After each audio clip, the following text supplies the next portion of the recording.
महाराष्ट्र के राज्यपाल सीपी राधाकृष्णन जी, महाराष्ट्र के लोकप्रिय मुख्यमंत्री देवेंद्र फडणवीस जी, मंत्रिपरिषद के मेरे वरिष्ठ साथी श्रीमान राजनाथ सिंह जी, संजय सेठ जी, महाराष्ट्र के मुख्यमंत्री, उनके साथ आज हमारे दोनों उप मुख्यमंत्री भी हैं, उप मुख्यमंत्री श्रीमान एकनाथ शिंदे जी, Ajit Pawar ji, CDS, CNS, navy के सभी साथी, मझगांव डॉकयार्ड में काम करने वाले सभी साथी, अन्य अतिथिगण, देवी और सज्जनों, 15 जनवरी के दिन को आर्मी डे के रूप में भी मनाया जाता है। देश की रक्षा के लिए अपना जीवन समर्पित करने वाले प्रत्येक जाबाज को मैं नमन करता हूं। मां भारती की रक्षा में जुटे हर वीर वीरांगना को मैं आज के दिन बधाई देता हूं। साथियों, आज भारत की समुद्री विरासत नेवी के गौरवशाली इतिहास और आत्मनिर्भर भारत अभियान के लिए भी बहुत बड़ा दिन है।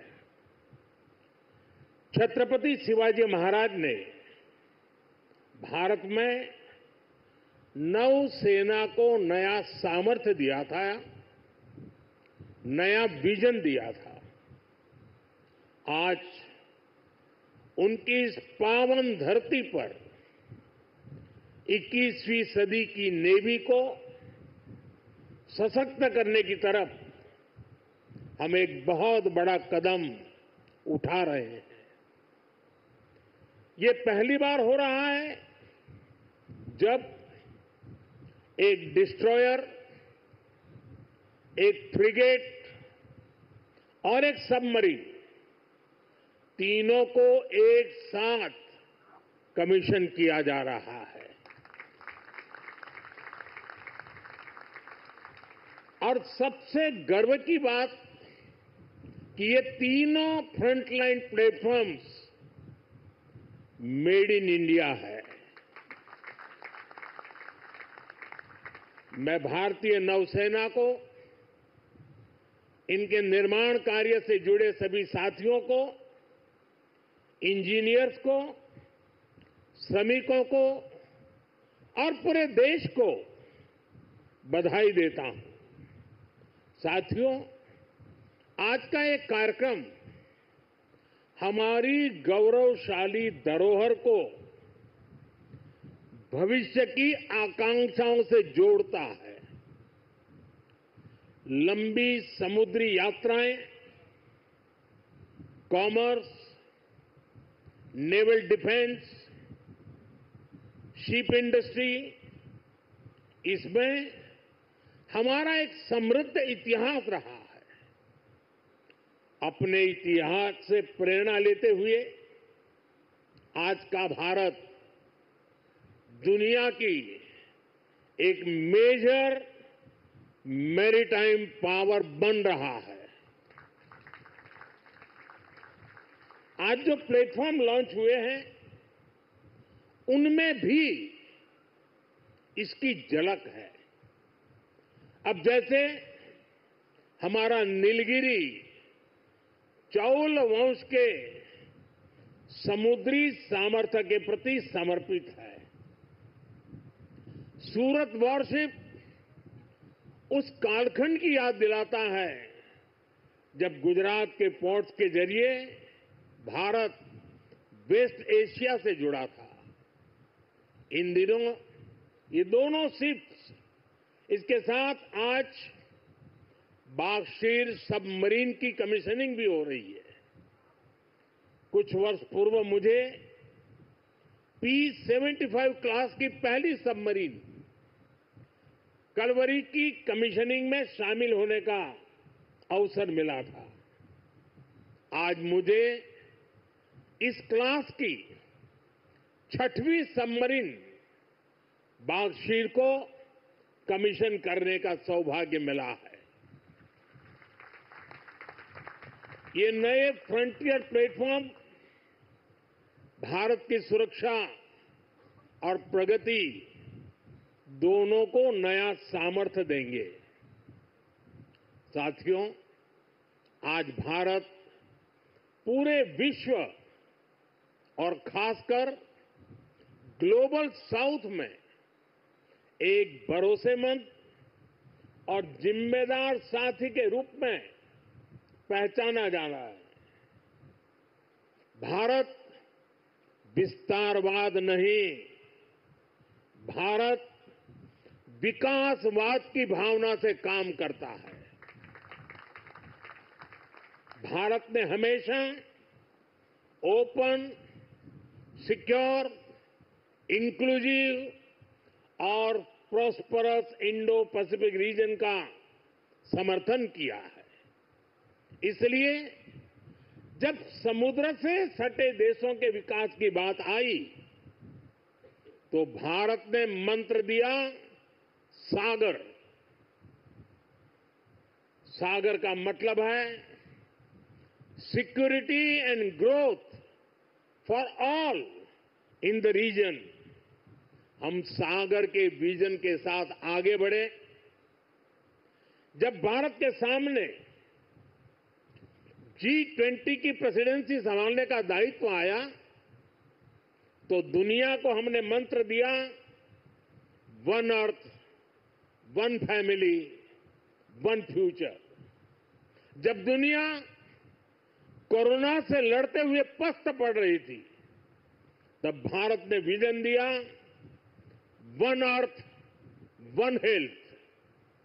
हम पूरे विश्व को अपना परिवार मानकर चलते हैं। हम सबका साथ, सबका विकास, उस सिद्धांत पर विश्वास करने वाले लोग हैं और इसलिए इस पूरे क्षेत्र की रक्षा सुरक्षा भी भारत अपना दायित्व समझता है। साथियों, ग्लोबल सिक्योरिटी, इकोनॉमिक्स और जियो पॉलिटिकल डायनेमिक्स को दिशा देने में भारत जैसे मैरीटाइम नेशन की भूमिका बहुत बड़ी होने वाली है। आर्थिक प्रगति और एनर्जी सिक्योरिटी के लिए ये जरूरी है कि ट्रेडिशनल वाटर्स को प्रोटेक्ट किया जाए, टेरिटोरियल वाटर्स को प्रोटेक्ट किया जाए, फ्रीडम ऑफ नेविगेशन को इंश्योर किया जाए और ट्रेड की सप्लाई लाइन और सी रूट्स सुरक्षित हो। हमें आतंकवाद, हथियारों और ड्रग्स की तस्करी में इस पूरे क्षेत्र को बचाकर रखना है।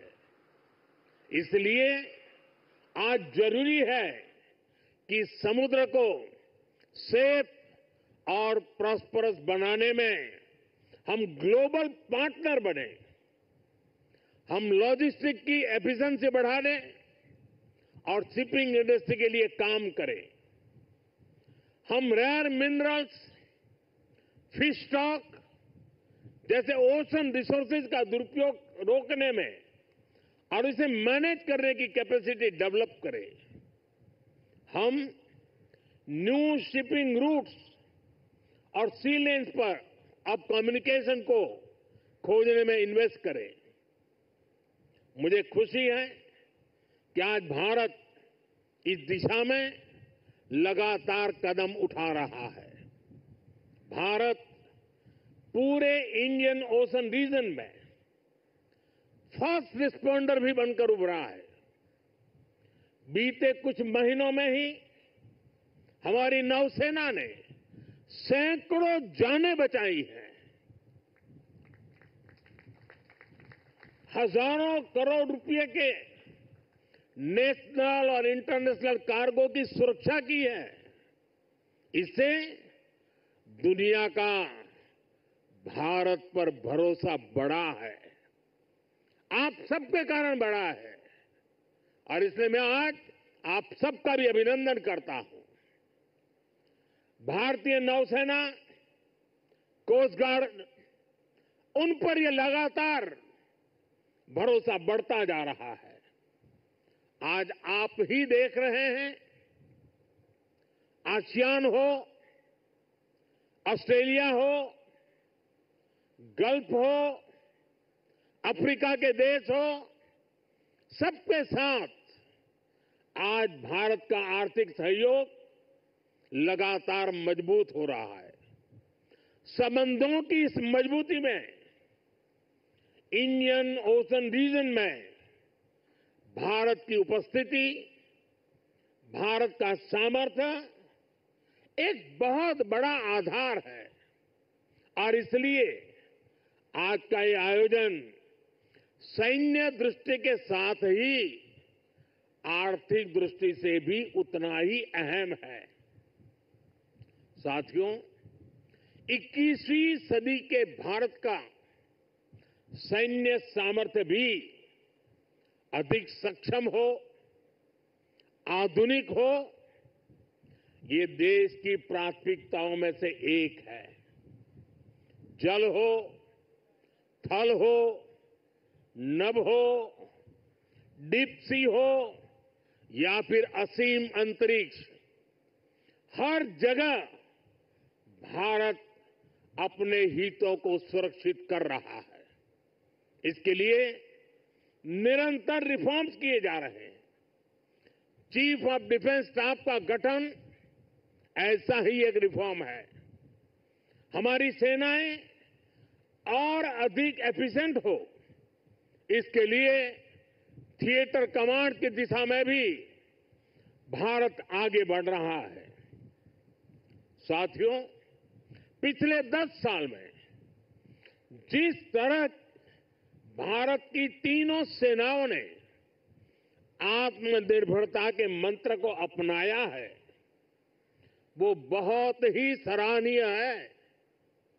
संकट के समय दूसरे देशों पर भारत की निर्भरता कम से कम हो, इस गंभीरता को समझते हुए आप सभी इस काम को आगे बढ़ा रहे हैं, नेतृत्व दे रहे हैं। हमारी सेनाओं ने 5,000 से ज्यादा ऐसे साजो सामान और उपकरणों की लिस्ट तैयार की है जो अब वो विदेशों से नहीं मंगाएगी। जब भारत का सैनिक भारत में बने साजो सामान के साथ आगे बढ़ता है तो उसका आत्मविश्वास भी कुछ अलग ही होता है। पिछले 10 साल में कर्नाटका में देश की सबसे बड़ी हेलीकॉप्टर बनाने वाली फैक्ट्री शुरू हुई है। सेनाओं के लिए ट्रांसपोर्ट एयरक्राफ्ट बनाने वाली फैक्ट्री शुरू हुई है। तेजस फाइटर प्लेन के भारत की साख को आसमान की नई ऊंचाई पर पहुंचाया है। यूपी और तमिलनाडु में बन रहे डिफेंस कॉरिडोर्स डिफेंस प्रोडक्शन को और गति देने वाले हैं। और मुझे खुशी है कि हमारी नेवी ने भी मेक इन इंडिया अभियान का बहुत अधिक विस्तार किया है। इसमें मझगांव डॉकयार्ड के आप सभी साथियों की भी बहुत बड़ी भूमिका है।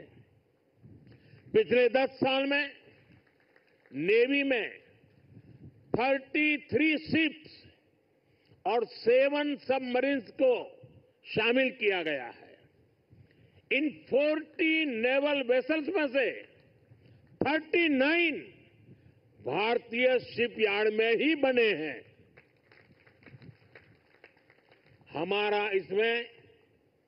हमारा भव्य विराट आईएनएस विक्रांत एयरक्राफ्ट कैरियर और आईएनएस अरिहंत और आईएनएस अरिघात जैसी न्यूक्लियर सबमरीन भी शामिल है। मेक इन इंडिया उसको ऐसी गति देने के लिए मैं देश की तीनों सेनाओं को हृदय से बहुत बहुत बधाई देता हूं। आज भारत का डिफेंस प्रोडक्शन 1.25 लाख करोड़ रुपए से ज्यादा हो चुका है। हम 100 से ज्यादा देशों को डिफेंस इक्विपमेंट एक्सपोर्ट कर रहे हैं। मुझे विश्वास है आपके सहयोग से आज भारत तेजी से अपने डिफेंस सेक्टर का कायाकल्प करके दिखाएगा। साथियों, मेक इन इंडिया से भारत की सेनाओं का सामर्थ्य बढ़ने के साथ ही आर्थिक प्रगति के नए द्वार भी खुल रहे हैं। जैसे एक उदाहरण शिप बिल्डिंग इकोसिस्टम का है। आप में से बहुत से लोगों को पता होगा, एक्सपर्ट भी कहते हैं शिप बिल्डिंग में जितना इन्वेस्ट किया जाए उसका 2 गुना पॉजिटिव इंपैक्ट इकोनॉमी पर पड़ता है। यानी अगर हम शिप बिल्डिंग में 1 रुपये लगाते हैं तो इकोनॉमी में 1 रुपया 82 पैसे के आसपास सर्कुलेशन होता है। अब सोचिए, अभी देश में 60 बड़े शिप्स अंडर कंस्ट्रक्शन है। इनकी वैल्यू 1.5 लाख करोड़ रुपए के आसपास है। यानी इतना पैसा लगाने से करीब 3 लाख करोड़ रुपए का सर्कुलेशन हमारी इकोनॉमी में होगा और रोजगार के मामले में तो इसका 6 गुना मल्टीप्लायर इफेक्ट होता है। जहाजों का ज्यादातर सामान, ज्यादातर पार्ट्स देश के एमएसएमई से ही आता है। इसलिए अगर 2000 वर्कर एक जहाज बनाने के काम में लगते हैं तो दूसरी इंडस्ट्री में जो एमएसएमई सप्लायर है उस एमएसएमई सेक्टर में करीब 12,000 रोजगार बनते हैं। साथियों, आज भारत दुनिया की तीसरी बड़ी इकोनॉमी बनने की तरफ तेजी से आगे बढ़ रहा है। हमारी मैन्युफैक्चरिंग, हमारी एक्सपोर्टिंग कैपेसिटी भी लगातार बढ़ रही है। आने वाले सालों में सैकड़ों नए शिप्स की, नए कंटेनर्स की जरूरत भारत को होगी। इसलिए पोर्ट लेड डेवलपमेंट का मॉडल हमारी इकोनॉमी को गति देने वाला है, रोजगार के हजारों नए मौके बनाने वाला है। साथियों, इस क्षेत्र में कैसे रोजगार बढ़ रहा है, इसका एक उदाहरण सी फेरर्स की संख्या भी है। 2014 में भारत में सी फेरर्स की संख्या 1.25 लाख से भी कम थी। आज ये 2 गुने से भी अधिक बढ़कर लगभग 3 लाख तक पहुंच चुकी है। आज भारत सी फेरर्स की संख्या में विश्व में टॉप 5 में आ गया है। साथियों, हमारी सरकार का तीसरा कार्यकाल अनेक बड़े निर्णयों के साथ शुरू हुआ है। तेज गति से हमने नई नीतियां बनाई हैं। देश की जरूरतों को देखते हुए नए कार्य शुरू किए हैं। देश के हर कोने, हर सेक्टर का विकास हो, इस लक्ष्य के साथ हम चल रहे हैं। पोर्ट सेक्टर का विस्तार भी इसका ही हिस्सा है। हमारे तीसरे टर्म के पहले बड़े फैसलों में से था महाराष्ट्र के वाढवण पोर्ट को मंजूरी। 75,000 करोड़ रुपए के खर्च से इस आधुनिक पोर्ट के निर्माण का काम शुरू भी हो चुका है। इससे भी महाराष्ट्र में रोजगार के हजारों नए अवसर बनने वाले हैं। साथियों, बहुत लंबे समय तक बॉर्डर और कोस्टलाइन से जुड़े कनेक्टिविटी इंफ्रास्ट्रक्चर पर उतना ध्यान नहीं दिया गया। बीते 10 सालों में इसके लिए भी अभूतपूर्व काम हुआ है। 2 दिन पहले ही मुझे जम्मू कश्मीर में सोनमर्ग टनल का लोकार्पण करने का अवसर मिला है। इससे करगिल, लद्दाख जैसे हमारे सीमावर्ती इलाकों तक पहुंचना, उसमें बहुत आसानी होगी, सुलभ होगी। पिछले साल अरुणाचल प्रदेश में सेला टनल का लोकार्पण हुआ है। ये एलएसी तक हमारी सेना की पहुंच को आसान बना रही है। आज शिंकुल्ला टनल और जोजिना टनल जैसे अनेक क्रिटिकल इंफ्रास्ट्रक्चर पर तेजी से काम चल रहा है। भारत माला परियोजना से बॉर्डर एरिया में शानदार नेशनल हाईवे का नेटवर्क बनाया जा रहा है। वाइब्रेंट विलेज प्रोग्राम आज बॉर्डर के गांवों के विकास में अहम भूमिका निभा रहा है। बीते दशक में अपने दूर सुदूर के आइलैंड पर भी हमने फोकस किया है। जहां कोई भी नहीं रहता, उन आइलैंड्स की भी रेगुलर मॉनिटरिंग की जा रही है। इतना ही नहीं, अब उस आइलैंड की नई पहचान भी बनाई जा रही है, उन्हें नया नाम दिया जा रहा है। इतना ही नहीं, हिंद महासागर में समुद्र तल पर भी जो समुद्री पर्वत या सी माउंट है, उनका भी नामकरण किया जा रहा है। पिछले साल भारत की पहल पर इंटरनेशनल संस्था ने 5 ऐसे स्थानों को नाम दिए हैं। हिंद महासागर में अशोक सी माउंट, हर्षवर्धन सी माउंट, राजराजा चोल सी माउंट, कल्पतरु रीज और चंद्रगुप्त रीज भारत का गौरव बढ़ा रहे हैं। साथियों, हम सब जानते हैं, भविष्य में असीम अंतरिक्ष और डीप सी दोनों का कितना महत्व है। इसलिए आज स्पेस और डीप सी दोनों जगह भारत अपनी क्षमताओं को बढ़ा रहा है। हमारा समुद्रयान प्रोजेक्ट वैज्ञानिकों को समंदर में 6000 मीटर की उस गहराई तक ले जाने वाला है जहां कुछ ही देश पहुंच पाए हैं। यानी भविष्य की किसी भी संभावना पर काम करने में हमारी सरकार कोई कसर बाकी नहीं छोड़ रही है। साथियों, 21वीं सदी का भारत पूरे आत्मविश्वास के साथ आगे बढ़े, इसके लिए ये बहुत जरूरी है कि हम गुलामी के प्रतीकों से भी मुक्त हो। और हमारी नौसेना ने इसमें भी नेतृत्व दिखाया है। नौसेना ने अपने ध्वज को छत्रपति शिवाजी महाराज की गौरवशाली परंपरा से जोड़ा है। नेवी ने एडमिरल रैंक के एप्लेट्स भी छत्रपति शिवाजी महाराज की परंपरा के अनुसार रिडिजाइन किए हैं। मेक इन इंडिया का अभियान, भारत की आत्मनिर्भरता का अभियान भी गुलामी की मानसिकता से मुक्ति को बढ़ावा देता है। मुझे विश्वास है आप सभी ऐसे ही देश को गौरव से भरे पल देते रहेंगे। हर वो काम जो भारत को विकसित बनाने में योगदान दे, वो हमें मिलकर करना है। हमारे दायित्व अलग हो सकते हैं, लेकिन सबका ध्येय एक ही है, विकसित भारत।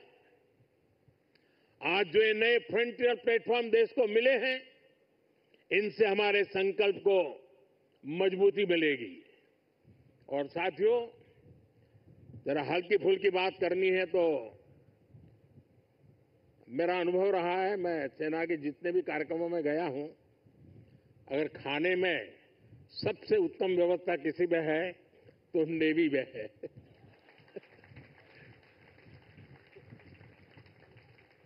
विविधताओं से भरपूर। अब आज उसमें सूरत शिप जुड़ गया है और हम लोगों को एक कहावत मालूम होगी, बड़ी पॉपुलर कहावत है, और मैं कैप्टन संदीप को कहूंगा कि इस बात को जरा गौर से सुने। वो कहावत है, सूरत का जमण और काशी का मरण। यानी सूरत का जो भोजन होता है वो उतना ही महान होता है, श्रेष्ठ होता है। अब जब सूरत लॉन्च हो रहा है तो मुझे विश्वास है कैप्टन संदीप सुरती खाना भी लोगों को खिलाएंगे। साथियों, ये बहुत ही उत्तम अवसर है। पूरा देश आपको शुभकामनाएं दे रहा है, पूरा देश गौरव से भर रहा है और इसीलिए एक नए विश्वास के साथ, नए उमंग और उत्साह के साथ, नए संकल्प के साथ विकसित भारत के संकल्प को पूर्ण करने के लिए हम पूरे सामर्थ्य से जुड़े। आज के इस अवसर पर इन तीनों महत्वपूर्ण कदम के लिए, महत्वपूर्ण सौगात के लिए आप सबको बधाई देते हुए मैं मेरी वाणी को विराम देता हूं। आप सबको बहुत बहुत शुभकामनाएं। पूरी ताकत से मेरे साथ बोलिए, भारत माता की। कम से कम इस कार्यक्रम में वो आवाज सबसे ज्यादा गूंजनी चाहिए। भारत माता की, भारत माता की, भारत माता की। बहुत बहुत धन्यवाद।